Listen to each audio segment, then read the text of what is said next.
सेवा उसकी। मंदिर जा रहे हो, झाड़ू लगा दो, पोछा लगा दो, गंदगी साफ कर दो। मंदिर से आ रहे हो, भोलेनाथ की सेवा करके। हम ये नहीं कहेंगे कि तुम घर से फूल ले जाओ, जो शंकर जी पे फूल चढ़े उठा के एक जगह पर रख लो डलिया में, और जैसे ही आते आते जब वापिस आओ उनका श्रृंगार करके, उन्हीं के फूल से उनका श्रृंगार करो। दूसरे का नहीं चाहिए, उन्हीं का उनको दे दो।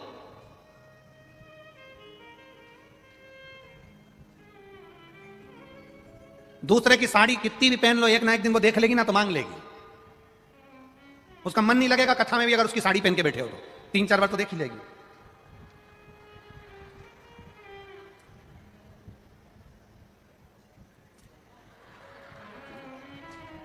मैंने पहले दी थी तेरे को, तो जो साड़ी पहनी है फिर वो देखना ही बंद कर दे। क्या देखे बार बार, तो उसने देखना बंद कर दिया। उसने कहा ये बार बार साड़ी की क्या। कभी कभी वो एक व्यक्ति अपने ससुराल जा रहा था, और ससुराल जाते जाते बीच में उसका मित्र मिल गया। मित्र को देखा तो उसने कह दिया कि मैं मेरी ससुराल जा रहा हूं, तू क्या कर रहा है। कुछ नहीं, कुछ नहीं, हाँ कुछ नहीं, मैं ससुराल जा रहा हूं, तू फिर ये तो मेरे साथ चल। चल कहना नहीं मेरे पास कपड़े वपड़े नहीं है। अरे कपड़े की क्या करना, मेरे पास रखे, मैं बैग में से दे दूंगा, पहन लेना, चल। मित्र उसको ससुराल ले गया, और उसने ससुराल में जाने से पहले अपना जो पजामा था वो मित्र को दे दिया कि ये पहन ले। वो कुर्ता तो उसका अच्छा था, पजामा ही गड़बड़ था, पजामा उसने दे दिया। अब वो ससुराल में गया, साले ने पूछ लिया, जीजा जी ये कौन है। मेरा दोस्त है, मित्र। मैं अकेला आ रहा था तो मैंने सोचा कि अकेला आ रहा हूं तो इसको साथ में ये जा रहा था, तो मैंने कहा तू भी मेरे ससुराल चल। चल ले आया। कुर्ता इसी का है, पजामा मेरा है। अब दोस्त को गुस्सा आ गया। मित्र ने कहा बताओ कितना बेवकूफ आदमी है, अकल मकल नहीं है तेरे में, रत्ती भर की भी। जैसे ही उसका साला गया तो इसने मित्र से कहा तेरे में अकल नहीं, बेवकूफ है, पागल है, मूर्ख है।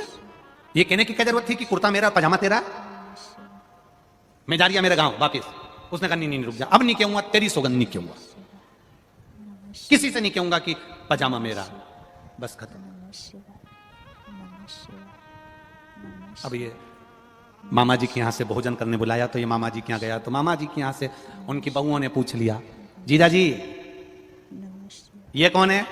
मेरा दोस्त है, मैं अकेला आ रहा था तो मैंने सोचा चलो इसको भी ले चलो।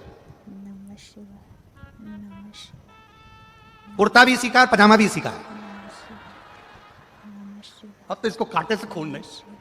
अब इसने कहा, जैसी बहुएं गई तो कहा कि पागल हो गया, पगला है, ये क्या कहने की जरूरत थी कि कुर्ता भी इसका, पजामा भी इसका।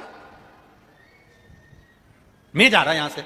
उसने कहा नहीं अपन अब नहीं बोलूंगा, बिल्कुल पक्का अब नहीं बोलूंगा, अब कुछ नहीं। इतने में मौसी जी आ गई, कंवर साहब, जीजा जी, जमाई साहब, हमारे यहाँ शाम को आना। तो शाम को ये गए, फिर मौसी ने पूछ लिया ये कौन है। मेरा दोस्त है, अकेला आ रहा था तो इसको ले आया। पजामे की कोई बात मैं यहां करना नहीं चाहता हूं। मौसी ने फिर पूछ ही लिया कौन सा पजामा, तो कह दिया जो ये पहना है वो मेरा। अब तो उसको कांटे से खून नहीं हुआ, और ही गुस्सा पड़ गया, गुस्सा।